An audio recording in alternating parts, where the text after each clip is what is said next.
നമസ്കാരം. മലയാളി വാർത്ത ഇൻസൈഡിലേക്ക് സ്വാഗതം. CMRL എക്സാലോജിക് മാസപ്പടി കേസിൽ നിർണായക നീക്കവുമായി ED ഇന്ന് രംഗത്ത് വന്നിരിക്കുന്നു. സംസ്ഥാനത്ത് 8 ഇടങ്ങളിൽ റെയ്ഡ് പുരോഗമിക്കുകയാണ്.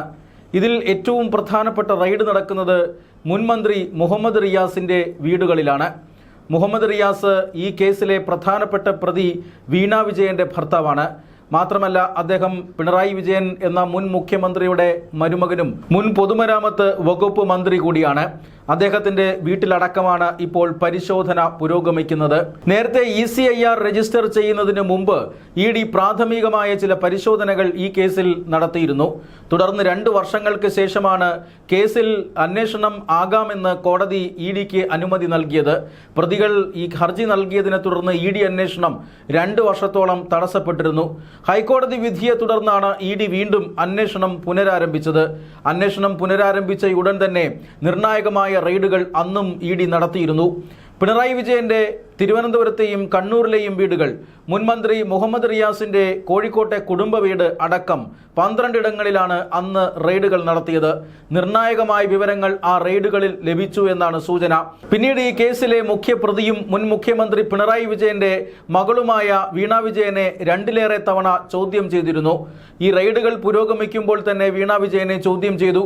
പിന്നീട് കൊച്ചി ഓഫീസിൽ 2 തവണ വിളിച്ച് ചോദ്യം ചെയ്യുകയും ചെയ്തിരുന്നു. ആ ചോദ്യം ചെയ്യലിൽ നിന്ന് ED എത്തിയ ഒരു നിഗമനം എന്നാൽ വീണ വിജയൻ വെറുമൊരു റബ്ബർ സ്റ്റാമ്പ് മാത്രമാണ്. വീണ വിജയൻ ഏകാംഗ ഡയറക്ടറായിട്ടുള്ള എക്സാലോജിക് എന്ന ഒരു സോഫ്റ്റ്വെയർ കമ്പനിയിലേക്കാണ് മാസപ്പടിയായി CMRL നിന്നും ലക്ഷക്കണക്കിന് രൂപ അല്ലെങ്കിൽ കോടിക്കണക്കിന് രൂപ എത്തിയത്. ഈ തുക എന്തിന് ഈ എക്സാലോജിക്ക് കൈപ്പറ്റിയെന്ന ചോദ്യത്തിന് വീണ വിജയന് ഉത്തരമില്ലായിരുന്നു. ഇതിനു പകരമായി എന്ത് സേവനമാണ് വീണ വിജയന്റെ കമ്പനിയായ എക്സാലോജിക്ക് CMRLന് നൽകിയത് എന്ന ചോദ്യത്തിനും ഉത്തരമില്ല. മാത്രമല്ല, CPM-ഉം അതുപോലെ തന്നെ ചില നേതാക്കന്മാരും പറഞ്ഞ ഒരു ന്യായീകരണം എന്നത് ചില സോഫ്റ്റ്വെയർ സേവനങ്ങൾ കമ്പനി CMRLന് നൽകിയെന്നാണ്. എന്നാൽ സോഫ്റ്റ്വെയർ സേവനങ്ങൾ നൽകിയത് മറ്റൊരു കമ്പനിയാണ് എന്ന് രേഖകളുണ്ട്. മാത്രമല്ല, ഇപ്പോൾ എക്സാലോജിക്കിന് CMRL കൈമാറിയിരുന്ന 2.8 കോടി രൂപയേക്കാൾ വളരെ കുറഞ്ഞ വിലയ്ക്കാണ് ഈ സേവനങ്ങൾ ആ കമ്പനി നൽകിയിരിക്കുന്നത്. മാത്രമല്ല, ശശിധരൻ കർത്ത എന്ന CMRLന്റെ MD-യും അതുപോലെ തന്നെ ആ CMRLന്റെ മുതിർന്ന ഉദ്യോഗസ്ഥന്മാരും മറ്റ് ഡയറക്ടർമാരുമെല്ലാം പിണറായി വിജയനും അതുപോലെ തന്നെ മകൾ വീണ വിജയനും എതിരായിട്ടുള്ള മൊഴികളാണ് നൽകിയത് എന്നാണ് സൂചന. ഗത്യന്തരമില്ലാതെ അവർ സേവനമൊന്നും വാങ്ങാതെയാണ് ഈ തുക മുൻ മുഖ്യമന്ത്രി പിണറായി വിജയന്റെ മകളുടെ വ്യക്തിപരമായ അക്കൗണ്ടിലേക്കും അതുപോലെ തന്നെ എക്സാലോജിക് എന്ന അവരുടെ കമ്പനിയിലേക്കും നൽകിയത് എന്ന് ചോദ്യം ചെയ്യലിൽ സമ്മതിച്ചിട്ടുണ്ട്. വീണ വിജയനാണെങ്കിൽ ഈ ഇടപാടുകളെക്കുറിച്ച് ഒന്നും അറിയില്ല. അപ്പോഴാണ് എൻഫോഴ്സ്മെന്റ് ഡയറക്ടറേറ്റ് പിണറായി വിജയന്റെ കുടുംബത്തിലെ മറ്റൊരാൾക്ക് ഈ ഇടപാടുകളുമായി പങ്കുണ്ട് എന്ന രീതിയിലുള്ള വാർത്തകൾ വന്നത്. അത് ഈ പറയുന്ന മുഹമ്മദ് റിയാസ് ആണോ, മരുമകൻ അല്ലെങ്കിൽ വീണ വിജയന്റെ ഭർത്താവ് മുഹമ്മദ് റിയാസ് ആണോ, അതോ പിണറായി വിജയന്റെ മകനാണോ? ഇങ്ങനെയൊക്കെയുള്ള സംശയങ്ങൾ കേരളത്തിൽ പരന്നിരുന്നു. എന്നാൽ പിന്നീട് ED ലക്ഷ്യം വയ്ക്കുന്നത് മുഹമ്മദ് റിയാസിനെ തന്നെയായിരുന്നു എന്ന് നമ്മൾ കണ്ടതാണ്. മുഹമ്മദ് റിയാസിന്റെ സ്വത്ത് വിവരങ്ങളെക്കുറിച്ച് നേരത്തെ ED ചില പ്രാഥമികമായ അന്വേഷണങ്ങൾ നടത്തിയിരുന്നു. അന്ന് തന്നെ ഈ സ്വത്തുക്കൾ കണ്ടുകെട്ടുമ്പോൾ മുഹമ്മദ് റിയാസിൻ്റെതടക്കമുള്ള സ്വത്തുക്കൾ കണ്ടുകെട്ടാനുള്ള പദ്ധതി EDക്കുണ്ട് എന്ന സൂചനയുണ്ടായിരുന്നു. ഇന്നിപ്പോൾ മുഹമ്മദ് റിയാസിന്റെ വീടുകളിലടക്കം വീണ്ടും റെയ്ഡുകൾ നടക്കുമ്പോൾ സ്വത്ത് വിവരങ്ങൾ അന്വേഷിച്ചുകൊണ്ടുള്ള റെയ്ഡുകളാണ് എന്നാണ് ലഭിക്കുന്ന സൂചന. അതായത് ഈ 2.8 കോടി രൂപ യഥാർത്ഥത്തിൽ അത്രമാത്രമല്ല, ഇനിയും ചില തുകകൾ കൈമാറിയിട്ടുണ്ടെന്ന വിവരം EDക്ക് ലഭിച്ചിട്ടുണ്ട് എന്നാണ് സൂചന. അങ്ങനെയെങ്കിൽ ഈ പറയുന്ന മാസപ്പടിയായി വാങ്ങിയ കോടികൾ എവിടെ നിക്ഷേപിച്ചു എന്ന ചോദ്യത്തിനാണ് ED ഉത്തരം കണ്ടെത്താൻ ശ്രമിച്ചത്. വീണ വിജയന് ഈ ഇടപാടുകളെക്കുറിച്ച് ഒന്നും അറിയില്ല. പിണറായി വിജയനെയോ അല്ലെങ്കിൽ മുഹമ്മദ് റിയാസിനെയോ ഇതുവരെ ചോദ്യം ചെയ്തിട്ടുമില്ല. പരസ്യമായി ചോദ്യം ചെയ്തിട്ടില്ല എന്നേ ഉള്ളൂ. വിവരങ്ങൾ ED ശേഖരിച്ചിട്ടുണ്ടോ എന്നറിയില്ല. എന്തായാലും സ്വത്ത് വിവരങ്ങൾ മരവിപ്പിക്കുന്നതിലേക്കും സ്വത്തുക്കൾ കണ്ടുകെട്ടുന്നതിലേക്കും കാര്യങ്ങൾ പോകുന്നു എന്നതാണ് ഇപ്പോൾ ഈ വൈകിയ വേളയിൽ നടക്കുന്ന നടക്കുന്ന റെയ്ഡ് നൽകുന്ന സൂചന. റിയാസിന്റെ സ്വത്തുക്കളെക്കുറിച്ചുള്ള വിവരങ്ങളായിരിക്കും ഇപ്പോൾ ഈ പരിശോധനയിലൂടെ ED തേടുക. നേരത്തെ ഈ റിയാസിനും അതുപോലെ തന്നെ വീണ വിജയനും വൻ നിക്ഷേപമുള്ള ഒരു പരസ്യ കമ്പനിയെക്കുറിച്ചുള്ള വിവരങ്ങൾ EDക്ക് ലഭിച്ചിരുന്നു. ഈ പറയുന്ന CMRൽ നിന്ന് ലഭിച്ച മാസപ്പടി ഈ പരസ്യ കമ്പനിയിലാണോ നിക്ഷേപിച്ചിരിക്കുന്നത് എന്നും സൂചനയുണ്ട്. അങ്ങനെയെങ്കിൽ കള്ളപ്പണ ഇടപാടുകൾ നടത്തിയതിന് മുഹമ്മദ് റിയാസും കുടുങ്ങും. ഇപ്പോൾ മുഹമ്മദ് റിയാസിനെതിരെയും വീണ വിജയനെതിരെയും ED അതിവേഗം മുന്നോട്ട് പോവുകയാണ്. മറുഭാഗത്തുകൂടി എൻഫോഴ്സ്മെന്റ് ഡയറക്ടറേറ്റ് CMRലും ഒന്നാം പിണറായി വിജയൻ സർക്കാരും തമ്മിൽ നടത്തിയിട്ടുള്ള ദുരൂഹ ഇടപാടുകളെക്കുറിച്ചുള്ള അന്വേഷണമാണ്.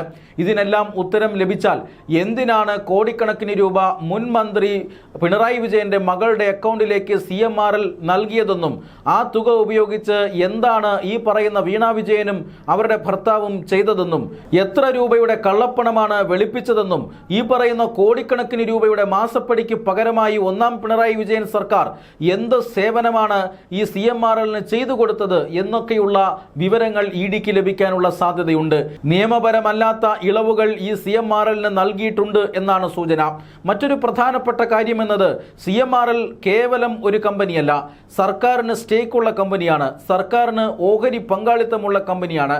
മാത്രമല്ല ഈ CMRൽ ഈ ചെയ്യുന്ന പ്രവൃത്തി എന്ന് പറയുന്നത് അരിയും പയറും വിൽക്കുന്ന പ്രവൃത്തിയല്ല, മറിച്ച് വലിയ പ്രാധാന്യമുള്ള പ്രതിരോധ രംഗത്ത് പോലും വലിയ പ്രാധാന്യമുള്ള അമൂല്യമായ ധാതുക്കൾ ഉൾപ്പെടുന്ന കരിമണൽ ഖനനം ചെയ്യുന്ന കമ്പനിയാണ് ശശിധരൻ കർത്തയുടെ ഈ CMRൽ. കേന്ദ്ര നിയമപ്രകാരം പൊതുമേഖലയ്ക്ക് മാത്രമേ ഈ കരിമണൽ ഖനനം ചെയ്യാൻ കഴിയുകയുള്ളൂ. സ്വകാര്യ കമ്പനി എങ്ങനെയാണ് സർക്കാരിൻ്റെ മൂലധനം കൂടി വാങ്ങി ഈ കരിമണൽ ഖനനം ചെയ്യുന്നത് എന്ന ചോദ്യം ഇപ്പോഴും ബാക്കി നിൽക്കുകയാണ്.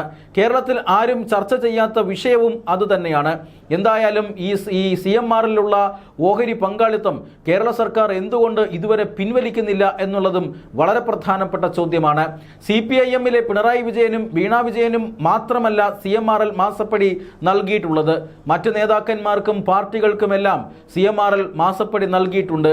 അവരെല്ലാം ഈ പടി വാങ്ങിയിട്ടുണ്ട്, ഈ തുക വാങ്ങിയിട്ടുണ്ടെന്നും പാർട്ടി ഫണ്ടിന് വേണ്ടിയിട്ടാണ് വാങ്ങിയത് എന്നും സമ്മതിച്ചിട്ടുണ്ട്. എന്തായാലും CMRലിന് കേരള രാഷ്ട്രീയത്തിലുള്ള വലിയ പിടിപാട് അത് ചെറുതല്ല എന്ന് ഈ വിവരങ്ങൾ സൂചിപ്പിക്കുന്നു. എന്നാൽ ഇപ്പോൾ EDയുടെ ഈ മാസപ്പടി കേസിന്റെ അന്വേഷണം CPMും അതുപോലെ തന്നെ പിണറായി വിജയനും അതോടൊപ്പം തന്നെ വീണ വിജയനെയും കേന്ദ്രീകരിച്ചാണ്. വീണ വിജയന്റെ പേരിൽ അഴിമതി പണം കൈപ്പറ്റാൻ വേണ്ടി മാത്രം ഒരു തട്ടിക്കൂട്ട് കമ്പനി രൂപീകരിച്ചെന്നും അഴിമതി പണം മുഴുവൻ വാങ്ങി ഈ കള്ളപ്പണം വെളുപ്പിക്കൽ നടത്തിയതിനു ശേഷം ആ കമ്പനി പൂട്ടിക്കെട്ടിയെന്നതുമാണ് ഇപ്പോൾ ഏറ്റവും പ്രധാനപ്പെട്ട കേസ്. അത് തീർച്ചയായും വളരെ ഗുരുതരമായ ഒരു സാമ്പത്തിക കുറ്റകൃത്യമാണ്. മുൻ മുഖ്യമന്ത്രി പിണറായി വിജയന്റെ മകളാണ് ഇതൊക്കെ ചെയ്തിരിക്കുന്നത് എന്ന് പറഞ്ഞാൽ വലിയ രാഷ്ട്രീയ പ്രാധാന്യവുമുണ്ട്.